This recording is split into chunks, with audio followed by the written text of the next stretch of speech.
వారు ప్రార్థన చేస్తున్నారు. యోహాను సువార్త 17వ అధ్యాయము 11వ వచనం నుండి 14వ వచనం వరకు మనం చూసినట్లయితే, యేసు ప్రభువు వారు ప్రార్థన ఏమని చేస్తున్నాడంటే, నేను ఇంకను లోకంలో ఉండను కానీ మీరు లోకంలో ఉన్నారు, నేను నీ యొద్దకు వచ్చుచున్నాను. పరిశుద్ధుడైన తండ్రి, మనము ఏకమై ఉన్నలాగున ఈ లోకంలో ఉన్న ప్రజలందరూ కూడా ఏకముగా ఉండాలని నీవు నాకు అనుగ్రహించిన నీ నామమందు వారిని కాపాడుచున్న ప్రార్థన. మహాపరిశుద్ధుడైన తండ్రి, పూజనైన దేవా, స్తోత్రం చెల్లిస్తున్నాను. ఈ మధ్యాహ్న కాల సమయంలో ప్రభువా, మీరు ఈ లోకంలో ఉన్నప్పుడు ఏమని ప్రార్థన చేస్తారో అయ్యా, ఆ ప్రార్థనను ప్రభువా వివరించే కృప భాగ్యాన్ని అల్ఫునైన నాకు ఇచ్చినందుకు వందనాలు. నీవే నీ వాక్యంలోంచి నీ విలువైన మాతో మాట్లాడే వినగలి చెవులు గురించి ప్రతి ఒక్కరికి దయచేయండి. మా ప్రభును రక్షకుడు యేసుక్రీస్తు పరిస్థితులు అది విని స్తోత్రాలు చెల్లించబెట్టుకుంటున్నాం తండ్రి. ఆమేన్. ప్రియమైన దేవజన్మ, దేవుడు మనతో మాట్లాడుతున్న వర్తమానం ఏంటంటే, యేసు ప్రభువు వారు ఈ లోకంలో ప్రార్థన చేశాడు. మనం కూడా ప్రార్థన చేయాలి.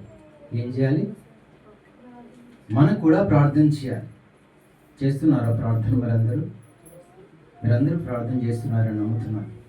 మీరు ప్రార్థన చేస్తున్నారు కాబట్టి ఈరోజు దేవుడు మీ మధ్యలోకి మీరు నడిపించాడు. దేవుడి స్తోత్రం.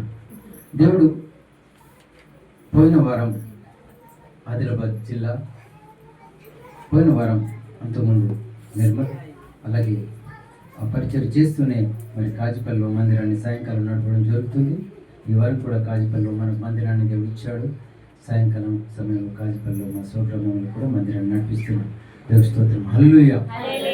మీరందరూ ప్రార్థన చేస్తున్నారు కాబట్టి దేవుడు మార్గాన్ని తెరుస్తున్నాడు. ఏది ఏమైనా యేసు ప్రభువు వారు ప్రార్థన చేశాడు, మనం కూడా చేయాలి. హల్లెలూయా. విసుగుగా ప్రార్థన చేయాలి. యేసు ప్రభువు వారు ఏమని ప్రార్థన చేస్తున్నాడు? పరలోకమందున్న తండ్రి, మనము ఏకమై ఉన్నలాగున, పరిశుద్ధుడైన తండ్రి, మనం ఏకమై ఉన్నామంటున్నాడు. పరలోకపు తండ్రి పరిశుద్ధుడు, యేసు ప్రభువు కూడా పరిశుద్ధుడు. హల్లెలూయా. విడదీయలేని బంధము పరలోకమందున్న తండ్రికి యేసు ప్రభువు వారికి ఉంది. అలాగే విడదీయలేని బంధముగా ఈ లోకంలో ఉన్న దేవుని బిడ్డమైన మనం అందరము ఏకమై ఉండాలని ప్రార్థన చేస్తున్నాడు. ఏక మనసు అందరికీ ఉందా? పరలోకపు తండ్రి ఏకమై ఉన్నట్లు మరి ఈ లోకంలో ఉన్న మరి యేసు ప్రభువును ఆరాధించేవారు అందరూ ఏకమై ఉండాలని ప్రభు కోరుతున్నాడు. మనం కూడా ఏకంగా ఉండాలి. ఏకంగా ఉండాలంటే ఏక మనసు కలిగి ఉండాలని అర్థం. హల్లెలూయా. తండ్రి మనసు, కుమారుడైన యేసుక్రీస్తు మనసు ఒకటే. అలాగే దేవుని బిడ్డమైన మన మనసు ఒకటే ఉండాలి. ఒకటే ఉంటే దేవుడు అలాగా ఒకటే ఉండాలని దేవుడు కోరుతున్నాడు. కాబట్టి ఈ లోకంలో ఉన్న చాలా మంది క్రైస్తవుల మనసు ఏకంగా లేదు. చాలా మంది బయట పట్టుకుంటున్న వారి మనసు ఏకంగా లేదు. చాలా మంది మేము క్రైస్తవులను చెప్పుకుంటున్నారు కానీ మందిరానికి పోకుండా ఇళ్లల్లో ఉంటున్న వారు ఉన్నారు, కనబడుతున్నారు. కారణం ఏదైనా కావచ్చు కానీ ఏక మనసు కలిగి ప్రార్థన చేయాలి. వీలుగానప్పుడు ఇంట్లో ఉండి అయినా ప్రార్థన చేయాలి. యేసు ప్రభువు వారి లాగా మనం కూడా ప్రార్థన చేయాలని కోరుతున్నాడు. అన్నిటికన్నా ప్రాముఖ్యమైనది ప్రార్థన. దేవుడి సమయాన్ని దేవుడికి ఇవ్వాలి. మనం ఇస్తున్నామా? దేవుడి సమయాన్ని దేవుడు మనకి ఇవ్వాలి. దేవుడి సమయం 2.5 గంటలు, 24 గంటలు ప్రతిరోజు దేవుని సమయాన్ని దేవుడికి ఇచ్చి ప్రార్థన చేయాలి. మీరేమి ఇవ్వకపోయినా పర్లేదు, మా కోసం మీరు ప్రార్థన చేయండి. తప్పకుండా దేవుడు మన ఆశయాల ఆలోచన నెరవేరుస్తాడు. హల్లెలూయా. మొదట ఆయన సమయానికి ఇవ్వాలి. రెండవదిగా ఆయన భాగాన్ని ఆయనకి ఇవ్వాలి. మూడవదిగా ఆయన చెప్పిన పని మనం చేయాలి. హల్లెలూయా. ఏం చెప్పాడు ప్రభు? సర్వలోకానికి వెళ్ళి సర్వసృష్టికి స్వార్థ ప్రకటించమన్నాడు. అన్నాడా లేదా? అన్నాడు కదా. సువార్త చేయవారి పాదములు ఎంతో అందమైనవట. హల్లెలూయా. సువార్త చేస్తే ముఖాలు అందంగా కాదు. ఈరోజు చాలా మంది ముఖాలు అందంగా ఉంటున్నాయి, అందంగా చేసుకోవడానికి ఆరాటపడుతున్నారు చాలా మంది. కానీ పాదాలు అందంగా చేసుకోవడానికి మనం ప్రయాసపడాలి. హల్లెలూయా. లోకంలో ప్రజలకు మనకున్న తేడా అదే. సువార్త కోసం ఎంత దూరమైనా ప్రభు ప్రయాణం చేశాడా చేయలేదా? అనేక ప్రాంతాలకు వెళ్ళి సువార్త ప్రకటించాడు. ప్రియమైన దైవజన్మ, సువార్త భారం చాలా ప్రాముఖ్యమైనది. వాక్యం కరువయ్యే దినములు మనం ఉన్నాం. వాక్యం దొరకని దినాలు రావచ్చు. ఆఫ్ కోర్స్ ఇప్పుడు మనకు స్వేచ్ఛగా ఆరాధన చేసుకొని పాటలు పాడి దేవుని మహిమపరిచే అవకాశాలు ఉన్నాయి. కొన్ని ప్రాంతాల్లో అవకాశాలు లేవు. సువార్త పత్రికలు పంచే అవకాశాలు కూడా లేవు. దేవుని స్తోత్రం. హల్లెలూయా. కొట్టించినప్పుడల్లా 1000 పత్రికలు కొట్టిస్తున్నాం. ఇక్కడ ఖాళీ పత్రికలు ఉన్నాయా? ఇక్కడ లేవు. మరలా ప్రింట్ చేయాలి ఈ 4వ ముద్రను. దేవుని స్తోత్రం. ఎందుకంటే స్వార్థ భారమైంది. స్వార్థ అవకాశం ఉన్నప్పుడే వినియోగించుకోవాలి. దీపం ఉన్న నీళ్లు చక్కదిద్దుకోవాలి. మనం ప్రార్థన చేయాలి, పని చేయాలి. ఏం చేయాలి? ప్రార్థన చేయాలి. దేవుడు పని చేసి దేవుడు మళ్ళీ దీవిస్తాడు. మొదట నా నీతి రాజ్యం వెతకండి, మీకు కావాల్సిన అందిస్తాను అన్నాడా లేదా? యేసుప్రభువు వారు రాత్రంతా ప్రార్థన చేసేవాడు. పగలంతా స్వార్థ ప్రకటించేవాడు. పరలోక రాజ్యం గురించి ప్రకటించేవాడు. ఆ బాధ్యత భారం మనలో 100% కాకపోయినా 50% అని ఉండాలా వద్దా? సంఘ వర్గం ఉండాలా వద్దా? 50% లేకపోయినా కనీసం 25% అయినా లేకపోతే మనం ఎలా దేవుని బిడ్డ, ఎలా క్రైస్తవులం అవుతాం? కాబట్టి ఈ రోజు నుంచి ఒకటే బాధ్యత, ప్రార్థన చేయాలి. ప్రభా, నేను ఎవరికి స్వార్థ ప్రకటించాలి, ఏ ప్రాంతం వెళ్ళాలి, ఏం చేయాలి ప్రభా అని దేవుని అడిగితే తప్పకుండా దేవుడు మీకు బయలుపరుస్తాడు. బయలుపరిచిన వెంటనే మొబైల్ తీసుకొని ఫోన్ చేయండి, వాళ్ళ కోసం ప్రార్థన చేయండి, కాల్ చేయండి. ఎలా ఉన్నారు సిస్టర్, ఎలా ఉన్నారు బ్రదర్ అని చెప్పండి. వాళ్ళు ఎలా ఉన్నారో చెప్తారు. చాలా మంది కుటుంబాల్లో సమాధానం లేదు. చాలా మందిలో సమాధానం లేకుండా సాధారణ కలిగిస్తున్నాడు. ఒక కుటుంబంలోనే 5 ఉంటే 2 వేరుపడి 3 వేరుగా ఉంటున్నారు. నేను కుటుంబానికి వెళ్తే మీ బ్రదర్ని పిలవండి అంటే వాళ్ళు రారు బ్రదర్ అంటున్నారు. వాళ్ళ అన్నే తమ్ముడికి భయపడుతున్నాడు. వాళ్ళ అన్నులుగా జీవించే పరిస్థితిలో ఉన్నారు. ప్రభు తప్పు తిరుగుతున్నారు. ఒకప్పుడు బాగానే ఉన్నారు, కానీ ఇప్పుడు అలా చెడిపోతున్నారు. కారణం ఏంటి? దేవుని భయపట్టి లేదు.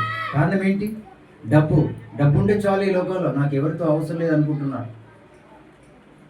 కానీ మనం అలా ఉండకూడదు. ఏ స్థితిలో ఉన్నా మొదటి స్థితి మర్చిపోవద్దు.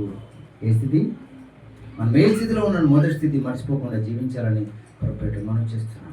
యేసుప్రభువు వారు మొదటి నుంచి చివరి వరకు కూడా తండ్రి ఆజ్ఞను పాటించి ఈ లోకంలో జీవించాడు. ఆయన బిడ్డమైన మనం కూడా ఆయన ఆజ్ఞ పాటించి ఆయన కోసం జీవించడానికి తీర్మానం చేసుకున్నాం. అందుకే ప్రభు అంటున్నాడు, ఏమని ప్రార్థన చేస్తున్నాడు? మళ్ళీ ఒకసారి వాక్యాన్ని చూస్తుంది. పరిశుద్ధుడమైన తండ్రి, మనం ఏకమై ఉన్నలాగా వారును ఏకమై ఉండాలని నీవు నాకు అనుగ్రహించిన నీ నామమందు వారిని కాపాడమంటున్నాడు. మన కోసం ప్రభు ప్రార్థన చేస్తున్నాడు, కాపాడుతున్నాడు.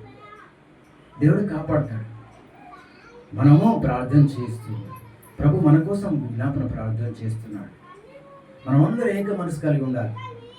అందుకే యేసుప్రభువు వారు నేను వారిని ప్రభువుని ప్రేమించమన్నాడు. మనం ఏక మనసు కలిగి ఉండాలి. దేవుడు కోరుకునేది ఒకటే, వధువు సంఘంగా ఈ లోకంలో ఉన్న ప్రజలందరూ వధువు సంఘంగా జీవించాలంటున్నారు. ప్రభువు 2వ రాకల్లో ఎత్తబడే సంఘంగా ఉండాలి. దేవుడు ఇష్టపడే సంఘంగా ఉండాలి. అందుకే ఏకమై ఉండాలి. మన శరీరమంలో దేవుడు, తండ్రి అయిన దేవుడు తన కుమారుడైన యేసుక్రీస్తు ఈ లోకంలో సంఘాన్ని, వధువు సంఘాన్ని తయారు చేస్తున్నాడు. వధువు సంఘంగా మనం ఉండాలి. వధువైన సంఘం, ఎత్తబడే సంఘం, దేవుడు కోరుకునే సంఘంగా ఆయన బిడ్డలమైన మనం, ఆయన ప్రజలమైన మనం ఈ లోకంలో పరిశుద్ధులుగా ఉండడానికి ప్రయత్నం చేద్దాం. అలా ఉండడానికి ఒకే ఒకటి, ఆత్మతో సత్యంతో ప్రతిరోజు ఆయన ఆరాధించాలి. వాక్యాన్ని రోజు చదువుకోవాలి, ప్రార్థన చేయాలి, ఆయన కట్టడ క్రమంలో జీవించాలి.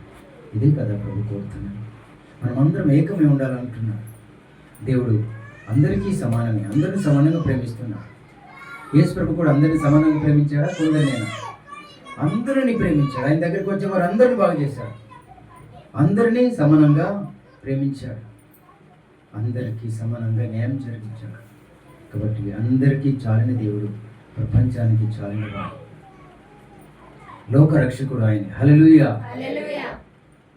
ఈ లోకంలో రక్షకుడు ఎవరైనా ఉన్నారంటే ప్రభు యేసుక్రీస్తు వారి లోక రక్షకుడని అన్ని వేదాలు గ్రంథాలు సెలవిస్తున్నాయి. కాబట్టి తెలుసుకున్న మనం అందరికీ స్వార్థ ప్రకటించాలి. విన్న వాళ్ళు వింటారు, విన్న వాళ్ళు వినరు, కానీ చెప్పడం మాత్రం మన పని.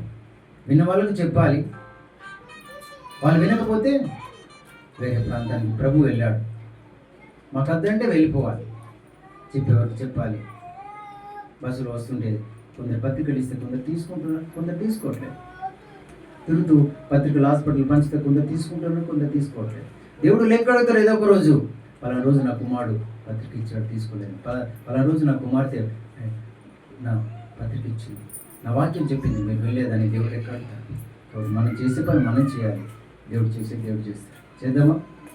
ఈరోజు నుంచి ప్రభావ మాకు ఏక మనసు దయచి అని ప్రార్థించేద్దాం. కొద్ది వాక్యం దేవుడు మన ఆత్మ నుంచి ఆశీర్వదించినాక ప్రార్థించేద్దాం.